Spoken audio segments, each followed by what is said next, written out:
पुष्पा एक बला खूबसूरत हिरनी सी आंखों वाली, रेशम से बालों वाली, गुलाब की पंखुड़ियों के होठ से धरती पर उतरी एक अप्सरा थी। पुष्पा गांव की सबसे सुंदर लड़की थी।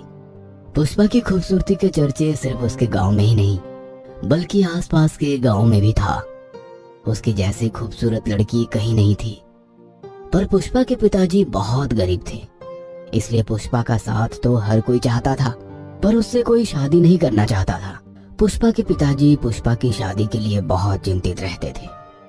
कुछ दिनों बाद पुष्पा के पिताजी पुष्पा की शादी एक दूर गांव में कुमार नाम के लड़के से कर देते हैं।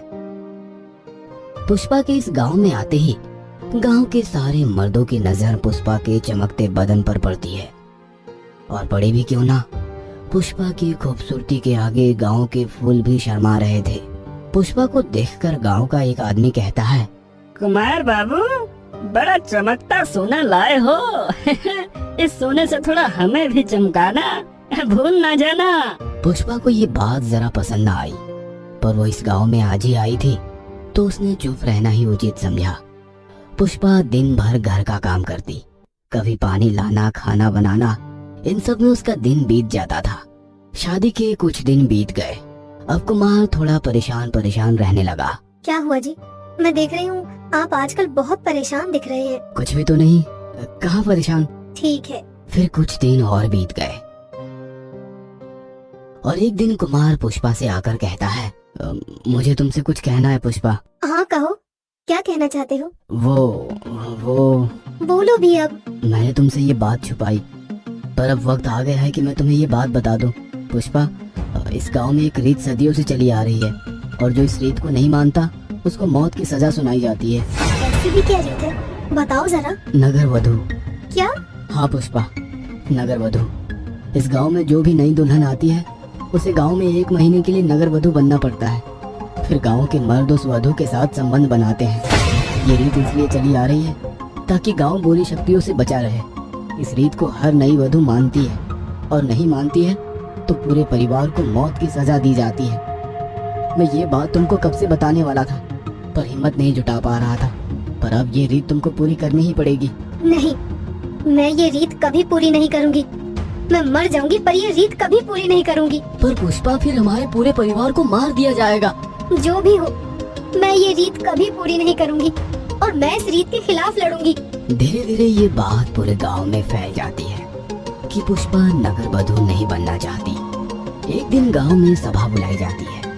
गांव के सभी लोग इकट्ठे होते हैं। वहाँ पर पुष्पा, कुमार, सबको बुलाया जाता है। क्यों पुष्पा, तुम क्या चाहती हो? हाँ, इस गांव पर बुरी शक्तियों का साया पड़े? हाँ, तुम क्यों इस गांव की सदियों पुरानी परंपरा को तोड़ना चाहती हो? क्या तुम्हें अपनी खूबसूरती का इतना घमंड है कि तुम्हें इसके सामने हमारे गांव की रीत परंपरा भी छोटी लग रही है? नहीं, मुझे अपनी खूबसूरती का घमंड नहीं है, पर मैं ये वाहियात रीत पूरी नहीं करूँगी और मैं नगर वधू कभी नहीं बनूंगी। तुम जानती हो ना, इस रीत को पूरी नहीं करने वाले का अंजाम क्या होता है? कोई मेरे पति पर हाथ तो लगाए। मेरे पति को मारने से पहले उसको मुझको मारना होगा। मुखिया सभा समाप्त कर देता है। सभी लोग जाने लगते हैं। तभी मुखिया के कान में गांव का एक आदमी भूरा कहता है, जरा देखो तो मालिक, इस फूल में कैसे कांटे बरसाए हैं। कुछ इंतजाम कीजिए मालिक, वरना ये कमसिन कली एक दिन हमारी जान के गले का फंदा बन जाएगी। मैंने सोच लिया है मुझे क्या करना है। फिर अगली रात को, कुमार, ओ कुमार, जरा घर से बाहर आना तो। कुमार घर से बाहर आता है। क्या हुआ भाई, क्यों इतनी आवाज दे रहे हो? कुमार, तुम्हारे खेत में मैंने कुछ जानवर देखे हैं, तुम्हारी सारी फसल बर्बाद कर देंगे। अरे जाओ, उन्हें भगा कर आओ। कुमार खेत की तरफ चला जाता है। पुष्पा घर पर अकेली थी। इस बात का फायदा उठाकर मुखिया और भूरा दोनों घर के अंदर घुस जाते हैं। पुष्पा खाना बना रही थी। इतने कोमल कोमल हाथ और ये सब काम। भूरा की आवाज सुनकर पुष्पा चौंक जाती है। तुम दोनों, तुम यहाँ कैसे आए? तुम्हें किसने अंदर आने दिया? भला अब घर में घुसने के लिए मुखिया को भी इजाजत लेनी पड़ेगी। क्या लेने आए हो यहाँ? चले जाओ यहाँ से। जी भरने आए हैं। मैंने कहा चले जाओ यहाँ से। मुखिया जी, मैंने कहा था ना, ये लड़की ऐसे नहीं मानने वाली। चलिए इसका काम तमाम कर ही देते हैं। मुखिया और भोरा पुष्पा को अपने हाथों से दबोच लेते हैं। मुखिया और भोरा दोनों पुष्पा के साथ संबंध बनाते हैं। पुष्पा चीखती है, चिल्लाती है, मगर उसकी आवाज किसी के कानों तक नहीं पहुंचती।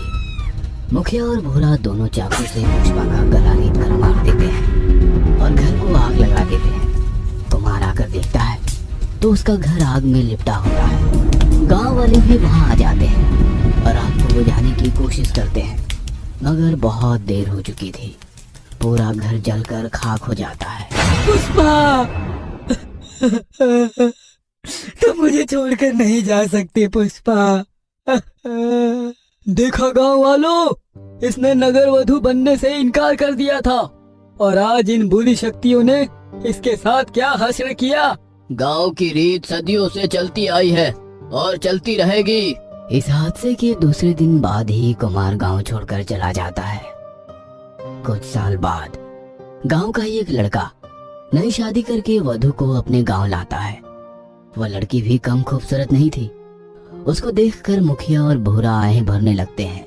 फिर कुछ दिन बाद उस लड़की का भी नगर वधु वाली रीत पूरी करने का दिन आ जाता है। गांव का मुखिया होने की वजह से उस लड़की को सबसे पहले मुखिया के यहाँ रात गुजारना था। उस रात वो लड़की घूंघट लिए दुल्हन की तरह सज कर बैठी हुई थी। बिस्तरों पर फूल बिछे हुए थे। मुखिया भी उस लड़की के साथ रात गुजारने को बेताब था। मुखिया उस लड़की के पास आता है और कहता है, तुम्हारी तरह एक लड़की इस गांव में पहले भी आई थी, पर वो नगर वधु बनने को राजी नहीं हुई। पर तुम समझदार हो। अच्छा हुआ तुम मान गई, वरना तुम्हारा भी वही हश्र होता जो उसका हुआ। ऐसा कहकर मुखिया उस लड़की का घूंघट उठाता है। घूंघट उठाते ही उसके पसीने छूटने लगते हैं, क्योंकि अब उस लड़की का चेहरा चुड़ैल में बदल चुका था। लाल आंखें, लंबे नाखून, बड़े बड़े दांत और गले से बहता खून। कौन हो तुम? चले जाओ यहाँ से। भूल गया इतनी जल्दी? मैं हूँ पुष्पा। क्या पुष्पा? पर तुम तो तुमने मुझे बड़ी बेरहमी से मार डाला था। अब तुम्हारी बारी है। मुझे माफ कर दो, मैं हाथ जोड़ता हूँ, मुझे माफ कर दो। मुझसे भूल हो गई थी। तुम कहो तो मैं नगर वधु वाली रीत भी बंद करवा दूंगा। मुझे माफ कर दो। ये सब पहले सोचना था मुखिया। अब वक्त बीत गया है। अब तुम्हारी मौत तुम्हारे सामने खड़ी है। ऐसा कहकर चुड़ैल मुखिया को उठाकर सामने वाले शीशे पर फेंक देती है और शीशा टूटकर बिखर जाता है। शीशे के कुछ टुकड़े मुखिया के शरीर में चुभ जाते हैं। चुड़ैल अपनी साड़ी से मुखिया का गला दबाने लगती है। मुखिया तड़पने लगता है। चुड़ैल साड़ी का फंदा कसती जाती है और आखिर मुखिया दम तोड़ देता है। मुखिया के कमरे के बाहर ही भोरा बैठा हुआ था। वह शोर शराबा सुनकर बाहर से आवाज लगाता है, क्या हुआ मुखिया जी? इतना शोर क्यों मचा रहे हो? अरे बाहर तक हल्ला हो रहा है। तभी अंदर से एक मनमोहक आवाज आती है, मुखिया जी तो सो गए हैं, मैं जगी हुई हूँ। आप दरवाजा खोलकर अंदर आ जाइए। भोरा बहुत जल्दी से दरवाजा खोलकर अंदर जाता है और जाते ही फट से दरवाजा बंद कर देता है। अरे कहाँ हो तुम? मुझे दिखाई क्यों नहीं दे रही हो? वो मनमोहक आवाज कर्कश आवाज में बदल चुकी थी। मैं तुम्हारे पीछे हूँ, जरा पीछे तो देखो। भोरा पीछे देखता है और देखकर उसकी हालत खराब हो जाती है। मुझे भूले तो नहीं, मैं पुष्पा हूँ। मुखिया जी ऊपर चले गए हैं और तुम्हें भी बड़े जोरों से ऊपर बुला रहे हैं। नहीं, मुझे मत मारना। मैंने तो सब मुखिया के कहने पर किया था। मुझे छोड़ दो। वो अपनी बात पूरी नहीं कह पाता। इतने में चुड़ैल अपने नुकीले दांतों से उसकी गर्दन पर जोर से काट देती है। भोरा दर्द से तड़पने लगता है। इसके बाद चुड़ैल उसे नोच करती है और कहती है, मेरे बहन को भी ऐसे ही नोच कर खाया था ना।